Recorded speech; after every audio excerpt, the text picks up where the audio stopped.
नमः संस्कृताय विद्यार्थियों, आज हम कक्षा 7 की रुचिरा पुस्तक के तृतीय पाठ स्वावलंबनम का अध्ययन करेंगे। स्वावलंबनम का अर्थ होता है स्वधन अवलंबनम। अपना, स्व का मतलब अपना और अवलंबन मतलब सहारा, अपने सहारे यानी आत्मनिर्भर होना। अब इस पाठ का अर्थ देखते हैं। कृष्ण मूर्ति ही श्रीकंठश्च मित्रे आस्ताम। कृष्ण मूर्ति और यहाँ से च हटाएंगे तो च का मतलब है और। श्रीकंठ दो मित्र थे। श्रीकंठ से पिता समृद्धासीत्। श्रीकंठ के पिता धनी व्यक्ति थे। अतः तस्य भवने सर्वविधानि सुख साधनानि आसन। इसलिए उनके घर में सब प्रकार के सुख साधन थे। तस्मिन् विशाले भवने 40 स्तंभा आसन। उनके बड़े घर में 40 खंबे थे। तस्य 18 प्रकोष्ठेषु 50 गवाक्षाः 44 द्वाराणि 36 विद्युत व्यजनानि च आसन। तस्य उसके 18 कमरों में, प्रकोष्ठेषु इस कमरों में 50 खिड़कियां, गवाक्षा में खिड़कियां, 44 चतुष मतलब 4 और 44 मतलब 40 यानी 44 दरवाजे। 33 मतलब 30 और षट का मतलब 6, तो 30 और 6 36 बिजली के पंखे थे। व्यजनानी में पंखे और विद्युत का मतलब बिजली के। उसके 18 कमरों में 50 खिड़कियां, 44 दरवाजे और 36 बिजली के पंखे थे।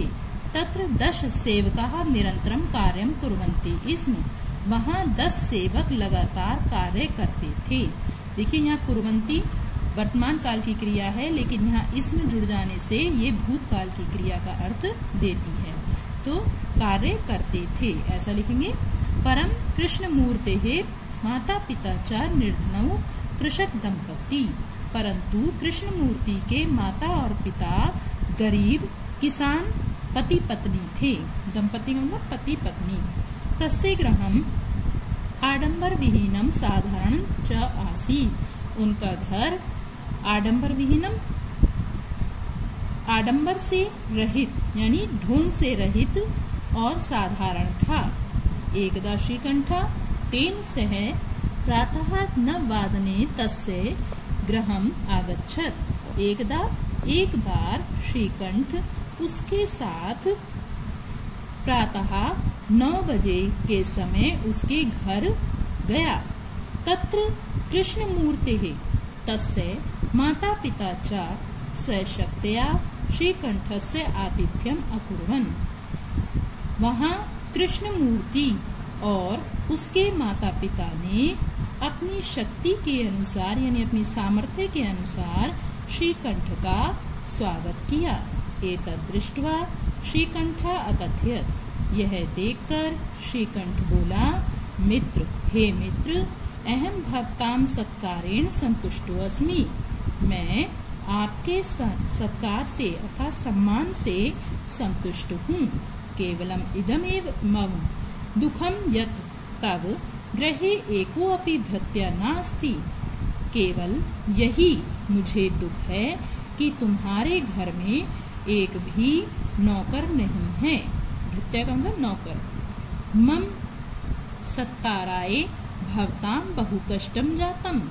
मेरे सम्मान के लिए आपको बहुत कष्ट हुआ। मम गृहे तु बहवः कर्मकराः सन्ति। मेरे घर में तो बहुत सारे सेवक हैं। तदा कृष्णमूर्ति ही अवगत। तब कृष्णमूर्ति बोला, मित्र, हे मित्र, ममापि 8 कर्मकराः सन्ति। मुझ पर भी यानी मेरे पास भी 8 सेवक हैं। ते च 2 पादौ 2 हस्तौ 2 नेत्रे 2 इति। ते च और वे सब कौन कौन से सेवक बता रहे हैं? 2 पादौ 2 पैर, 2 हाथ, 2 नेत्र और 2 श्रोत्र मतलब कान हैं। एते प्रतिक्षणम मम सहायकः।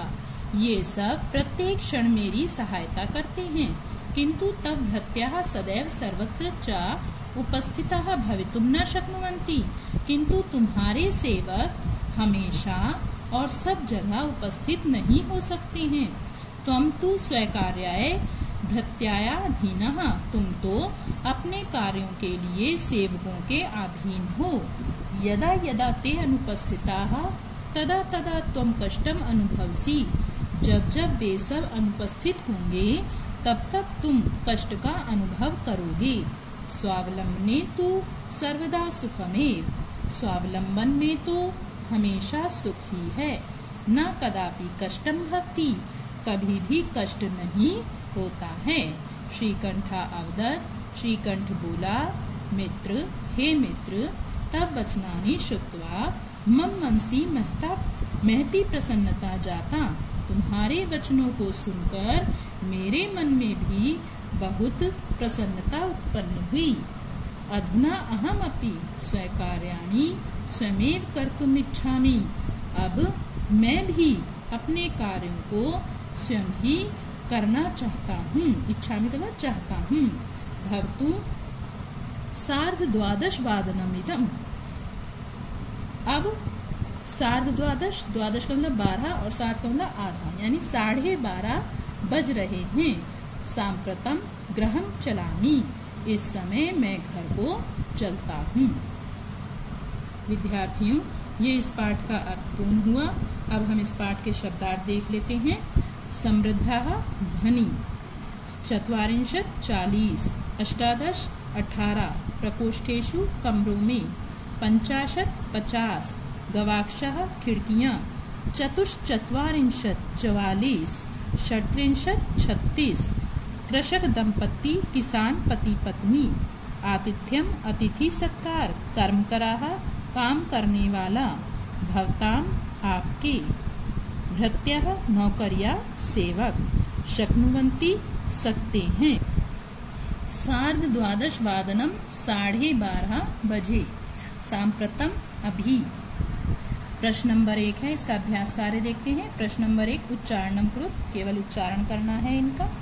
विंशतिः, द्वाविंशतिः, चतुर्विंशतिः, पंचविंशतिः, अष्टाविंशतिः, नवविंशतिः, 30, 32, 33, 34, 38, 39, 40, 42, 43, 44, 47 और 50।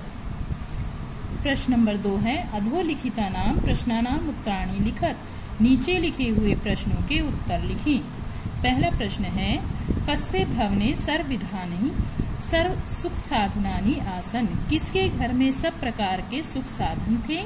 तो श्रीकंठस्य लिखेंगे, यहाँ कस्य के स्थान पे लिखेंगे श्रीकंठस्य भवने, फिर इसे जोड़ देंगे आगे, भवने सर्व विधानानि सुख साधनानि आसन।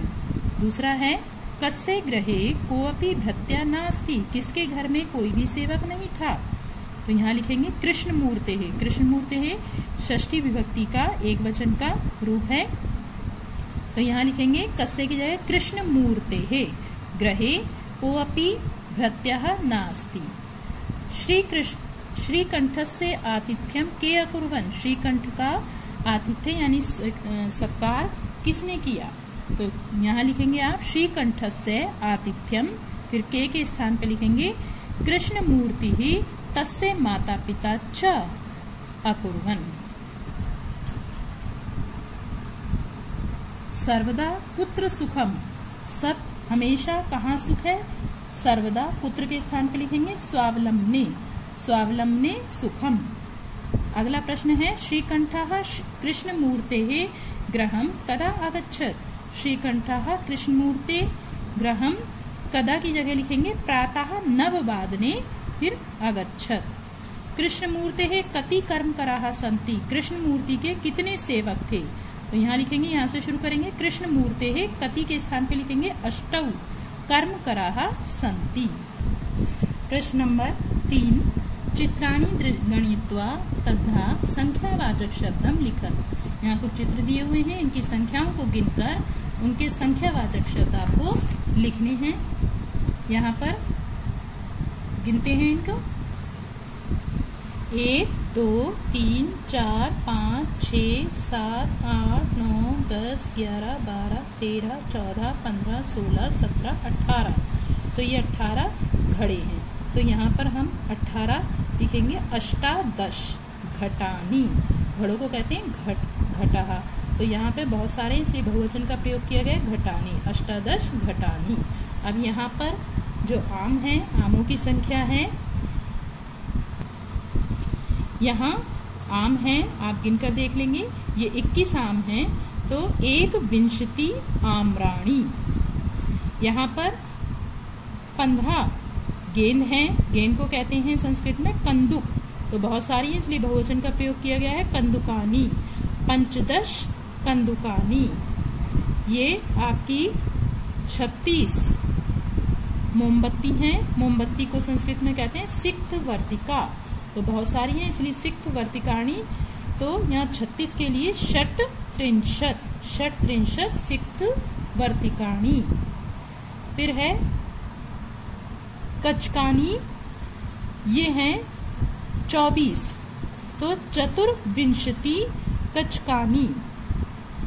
यहाँ 33 यानी 33 पत्ते हैं। तो यहाँ पर लिखेंगे 33 पत्राणी। प्रश्न नंबर 4, मंजुषाता अंकानाम कृते पदानि चिनत। अब यहाँ पे बॉक्स दिया हुआ है, इसमें आपको संख्याओं की शब्द दिए हुए हैं, वो चुनकर आपको लिखने हैं। पहला है 28। तो 28 यहाँ पे नंबर भी डाल दिए मैंने, अष्टाविंशति। नंबर 2 है आपका 27। 27 के लिए सप्तविंशति, ये लिखा हुआ है सप्तविंशति। नंबर 3 पे 30। तो यहाँ नंबर 3 पे आप देखिए ये है 63। नंबर 4 है 31। 31 के लिए है 1 नंबर 5 24 चतुर्विंशति।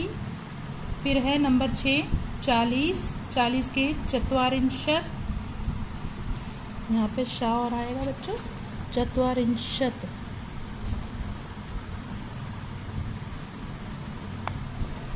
फिर है नंबर 7 पे 50 50। प्रश्न नंबर 5 है चित्रम दृष्ट्वा मंजुषाता पदानि च प्रयुज्य वाक्यानि रचयत। अभी आपको चित्र दिया हुआ है और मंजुषा में शब्द दिए हुए हैं, इनकी सहायता से हमें कोई 3 वाक्य बनाने हैं। तो सबसे पहला वाक्य है एषा कृषका क्षेत्रम कर्षति। देखिए एषा कृषका क्षेत्रम कर्षति, इसी में से लिए हमने। फिर है एतौ कृषकौ खनन कार्यम कुरुताः। एतौ ये है, फिर कृषकौ ये है, खनन कार्यम और कुरुताः ये है। ठीक है, द्विवचन में है। एते कृषकः धान्यम रोपयन्ति। एते, फिर कृषकः दिया हुआ है, कृषकः बहुवचन में, फिर धान्यम और रोपयन्ति ये दिया हुआ है। तो इनको इन्हीं शब्दों की सहायता से हमने 3 वाक्य बनाए हैं। फिर है आपका प्रश्न नंबर 6, अधोलिखितान समयवाचकान अंकान पदेषु लिखत। नीचे लिखे हुए समय को बताने वाले अंकों को पदों में लिखना है। जैसे 10:30, तो इसका लिखेंगे सार्ध दशवादनम। सार्ध शब्द जो है आधे के लिए प्रयोग किया जाता है। तो 10 और आधा घंटा ही हो गया, तो सार्ध दशवादनम। फिर है 7 के लिए पूरा प्रयोग करेंगे तो सप्तवादनम। 2:30 के लिए सार्ध द्वौवादनम, यानी कि 2 और सार्ध का मतलब आधा, तो 2:30 बज गया ये। फिर 11 के लिए एकादशवादनम और 4:30 के लिए सार्ध चतुर्वादनम। 1:30 के लिए सार्ध एकवादनम। 5 के लिए पंचवादनम। 3:30 के लिए सार्ध त्रयवादनम। 9 के लिए नववादनम। 12:30 के लिए सार्ध द्वादशवादनम। 8 के लिए अष्टवादनम और 7:30 के लिए सार्ध सप्तवादनम। फिर है आपका प्रश्न नंबर 7, मंजुषातः पदानि चित्वा रिक्त स्थानानि पूरयत। मंजुषा दी हुई है यहाँ भी, इसमें से आपको रिक्त स्थान भरने हैं। ऋत्वः भवन्ति, ऋतुएं होती हैं कितनी? 6। तो षड लिखेंगे, नंबर भी डाले हुए मैंने इसमें। मासाः भवन्ति, महीने होते हैं कितने? 12, तो यहाँ 12 आ गया, 12 भवन्ति। एकस्मिन् मासे अथवा दिवसाः भवन्ति, एक महीने में या तो 30 दिन होते हैं, 63 आ गया, या अथवा का मतलब या 31 या 31 यानी 31 दिन होते हैं। किसी भी महीने में या तो 30 दिन आते हैं या 31 दिन आते हैं। फरवरी मासे सामान्यतया दिनानि भवन्ति, फरवरी के महीने में सामान्य रूप से 28 यानी 28 दिन होते हैं। केवल हर तीसरे वर्ष में 29 की फरवरी होती है, बाकी हमेशा 28 की ही फरवरी होती है, इसलिए सामान्य रूप से जो होती है उसका प्रयोग किया गया 28। मम शरीरे हस्तौ स्तः, मेरे शरीर में हाथ हैं कितने? 2, तो यहाँ 2 प्रयोग करेंगे। मम शरीरे 2 हस्तौ स्तः।